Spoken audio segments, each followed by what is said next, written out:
G'day babies and gentlebeans, Reevesy here with another story time for you, and this week we're going to talk about that bloke that stole Chippy again, except this time we're going to talk about it from a little bit of a different angle, because it's actually disgusting how badly this guy is getting screwed over for no reason other than some girl thought he was an easy target for manipulation. Last week, we spoke about the predatory behaviour of men. This week, we're going to talk about the predatory behaviour of women.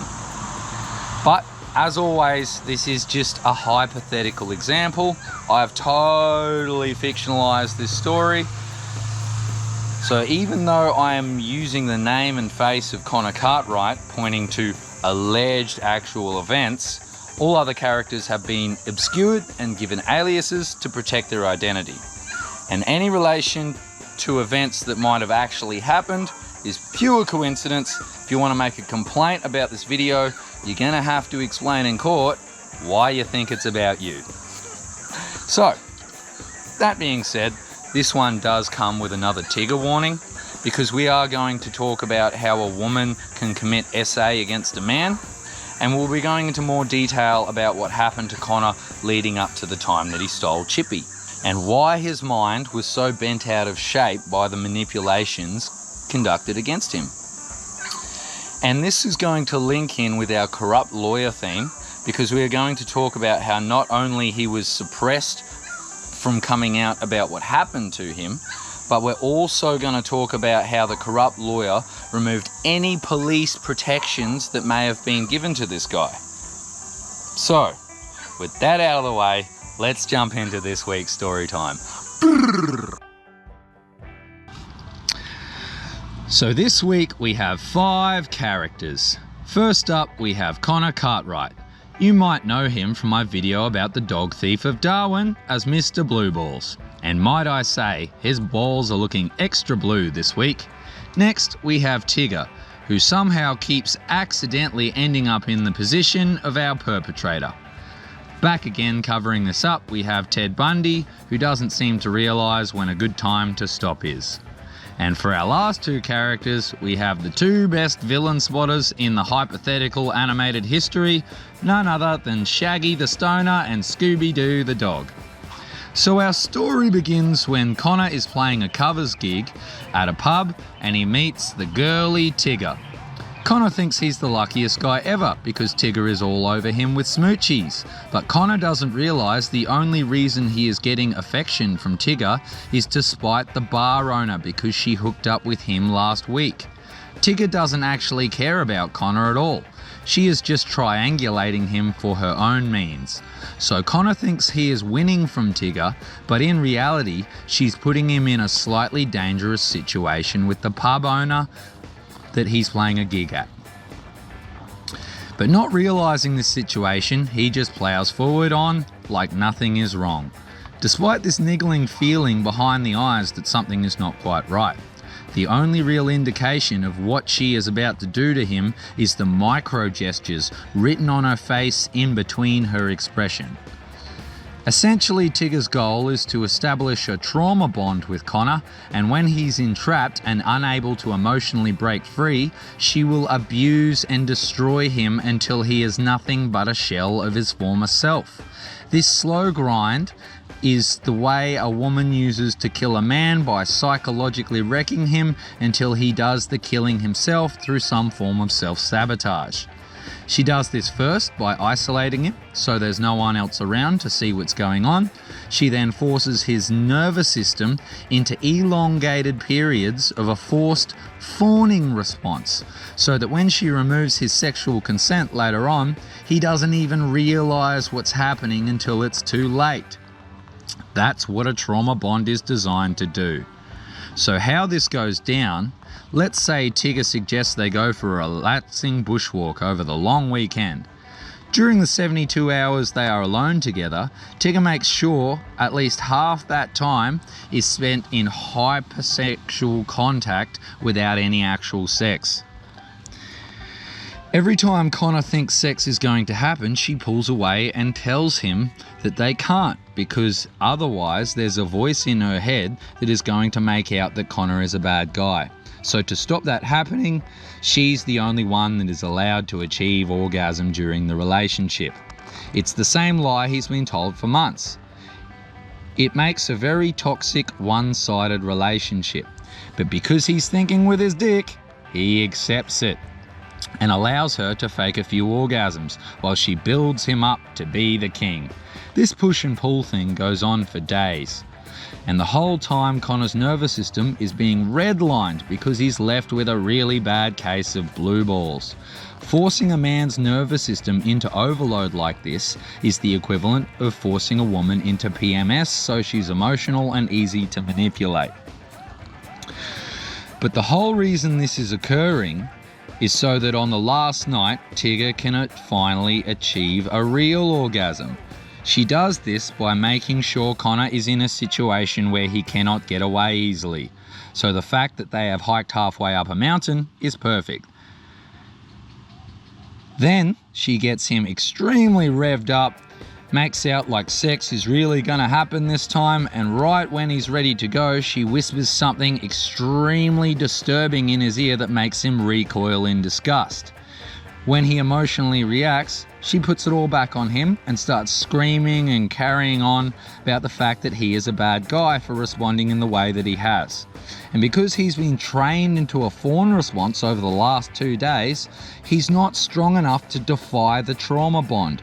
So he crumbles and he concedes to the nonsense that she's forcing him into.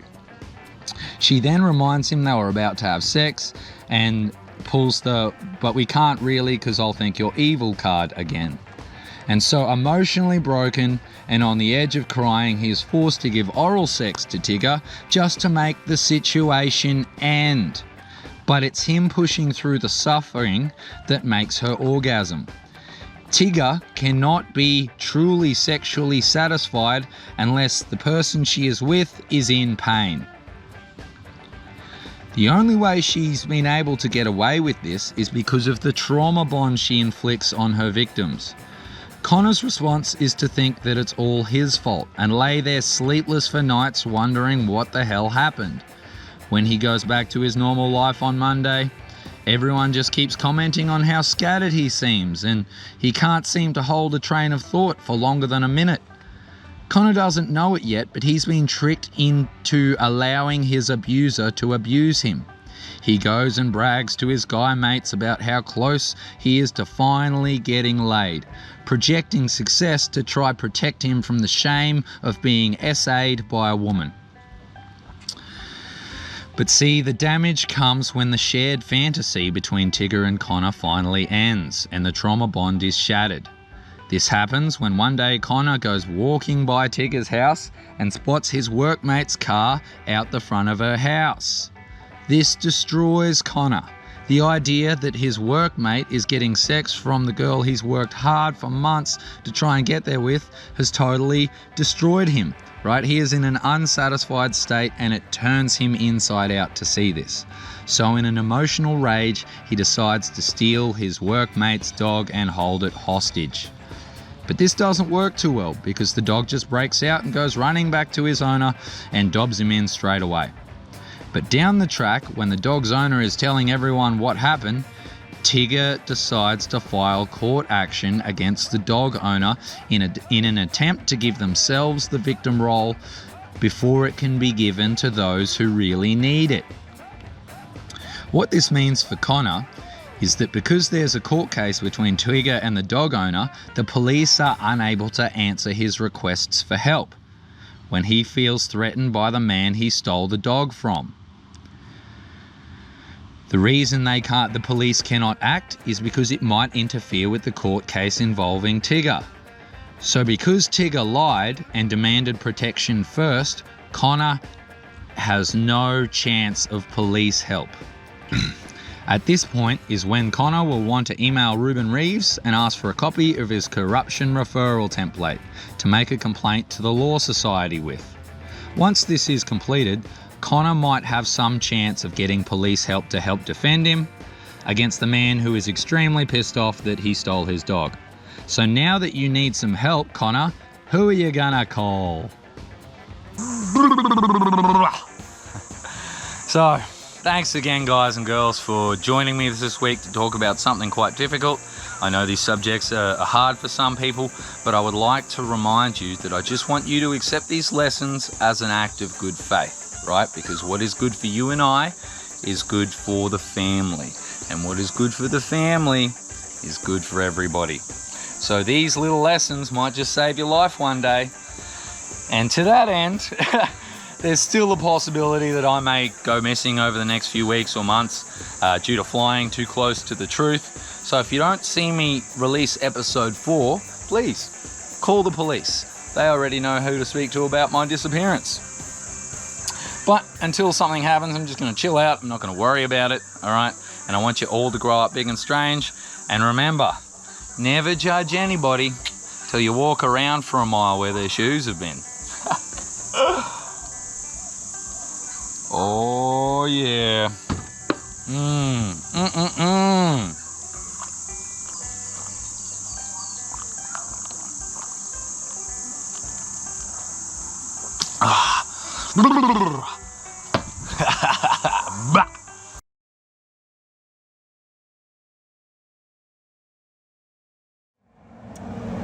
Oh yeah, I got a joke for you. What?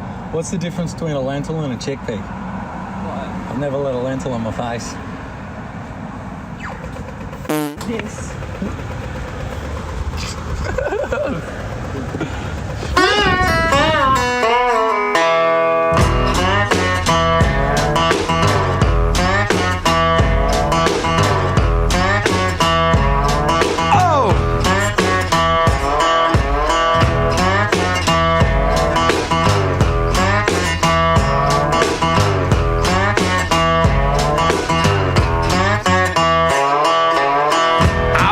Selling Facebook to see what I could see. All I get was these people staring back at me. Well, maybe, baby, we just got them Facebook blues.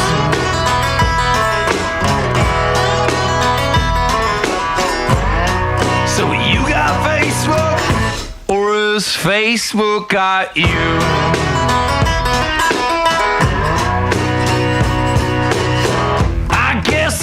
Facebook is driving me crazy. At very least, I know it's making me lazy. Maybe, baby, we just got them Facebook blues.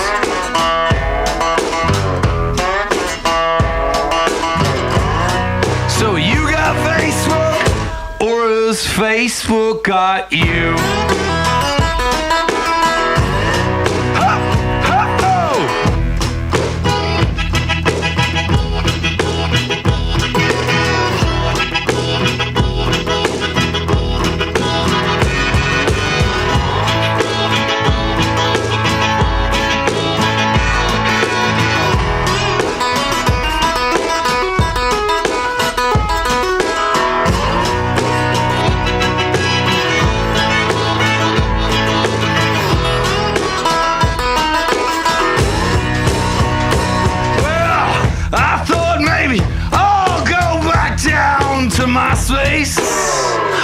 I tell you that it was emptier than my place.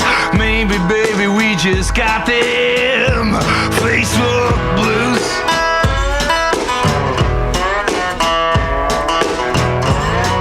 So you got Facebook, or has Facebook got you?